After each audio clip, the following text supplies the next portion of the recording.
Did you know that 80% of people have no idea who the richest person in ancient Rome was? Marcus Licinius Crassus might not be as famous as Julius Caesar, but his wealth was unparalleled, and his rise to power is one of the most fascinating stories in history. In today's video, we'll explore how Crassus went from a disgraced family background to becoming the richest man in Rome, amassing a fortune that would make even modern billionaires envious. Stay tuned, because this story is filled with ambition, betrayal, and a hunger for power. Marcus Licinius Crassus was born in 115 BC into a noble family, but his early life was anything but luxurious. After his father's death, the family lost much of their wealth and influence. Crassus, however, was determined to restore the family's name and fortune. He started with almost nothing, but through cunning and relentless ambition, he began to rebuild. The key to his success lay in one word: opportunity. In the chaos of Rome's civil wars, Crassus seized every chance to acquire property, often at the expense of others.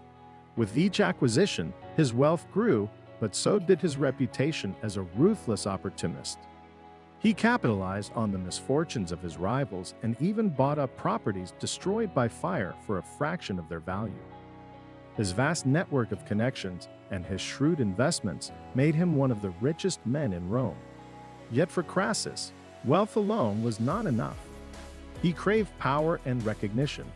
His ambitions would soon drive him to seek a place among Rome's most influential leaders. One of Crassus's most controversial tactics was his exploitation of Rome's frequent fires during times of disaster. While others were in a panic, Crassus would send out his private fire brigade. But here's the catch: he only put out the flames after the owners agreed to sell him their property at a fraction of its value. It may sound ruthless, but it worked. Crassus became known for his ability to turn every disaster into a business opportunity, buying entire neighborhoods for pennies and then rebuilding them into profitable investments. His reputation grew as a man who could always profit even from misfortune.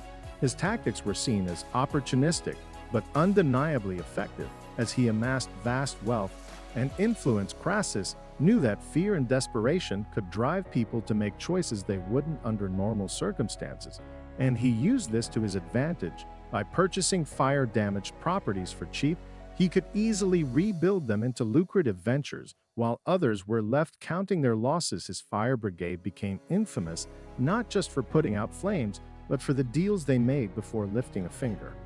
Real estate wasn't Crassus' only source of income. He was also involved in silver mining and slave trading, two industries that were booming in ancient Rome. Crassus was particularly famous for his investment in the slave market. He trained slaves in specific trades and then rented them out to wealthy households, making a steady stream of income. The more slaves he owned, the more his wealth grew, and by the height of his career, Crassus had amassed an army of skilled workers, from architects to artisans. His clever business strategy allowed him to profit not only from the sale of slaves, but also from their expertise.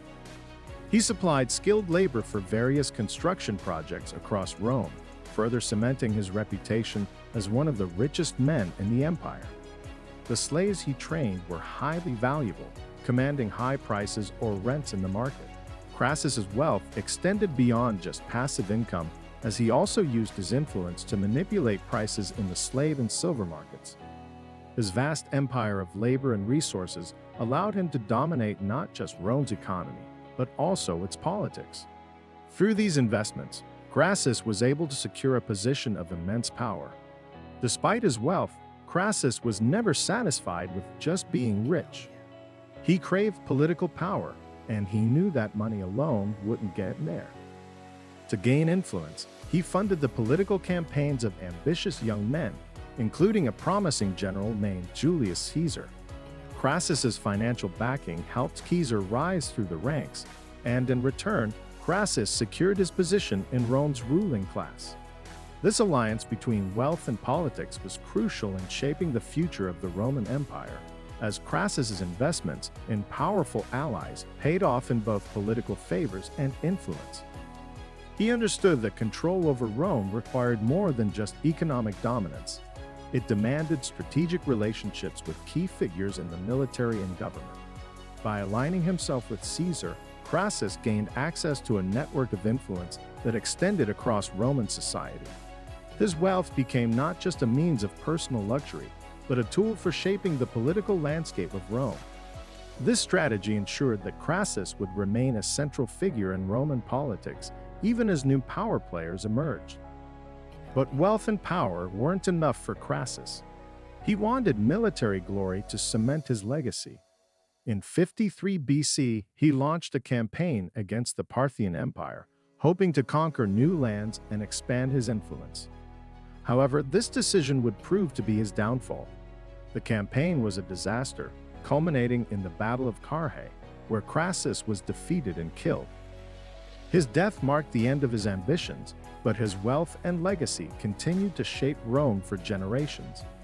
Crassus' desire for recognition in warfare led him to ignore crucial advice and logistical preparations that could have secured a different outcome. His eagerness to surpass his political rivals like Julius Caesar and Pompey clouded his judgment, making him overconfident. The Parthians, known for their highly skilled cavalry, overwhelmed the Roman forces, trapping Crassus in a humiliating defeat. His death not only ended his own career, but also destabilized the balance of power within the Roman Republic, further escalating tensions among the remaining leaders. Crassus' rise to power serves as a reminder of how wealth can be both a tool and a trap. His ability to exploit every opportunity made him the richest man in Rome, but his insatiable ambition led to his tragic end. Yet Crassus' story didn't end with his death, as his influence lived on through his alliances with powerful figures like Julius Caesar and Pompey. Both of these men would go on to play key roles in the transformation of the Roman Republic into the Roman Empire. Crassus was instrumental in the formation of the First Triumvirate, a political alliance that allowed him to gain even more power. Despite his immense wealth, Crassus desired military glory, which ultimately led him to his ill-fated campaign against the Parthians. His defeat at the Battle of Carrhae marked the beginning of the end for his political career. Nevertheless, his legacy persisted in the power struggles that followed, influencing the course of Roman history. Crassus' story illustrates the complex interplay of wealth, power, and ambition in the ancient world. Many historians argue that Crassus' wealth played a pivotal role in shaping the future of Rome.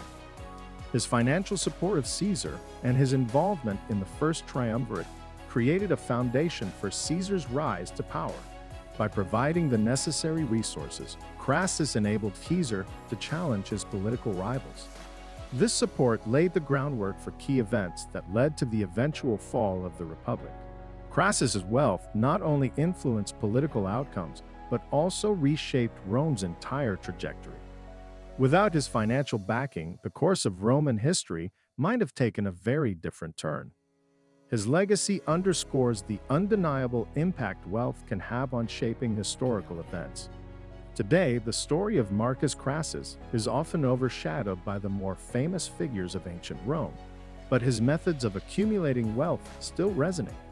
From real estate to investments in human capital, Crassus demonstrated a keen understanding of how to turn every situation to his advantage. His legacy offers lessons not just in ambition, but also in the risks of overreaching. Crassus' thirst for power ultimately led him to a battlefield far from home, where his wealth could no longer save him. Now I want to hear from you. What do you think of Crassus' methods? Were they genius, or did his ambition go too far? Share your thoughts in the comments below.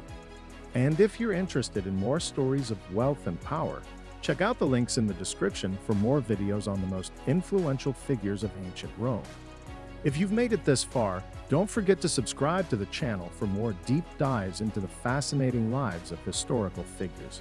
Your support helps us continue to bring you the most engaging stories from the past, so hit that subscribe button and turn on notifications to stay updated. Before we wrap up, take a moment to like this video if you enjoyed learning about Marcus Licinius Crassus. It's a simple way to let us know you want more content like this, and it helps others discover the channel as well. Thank you for watching, and we'll see you in the next one.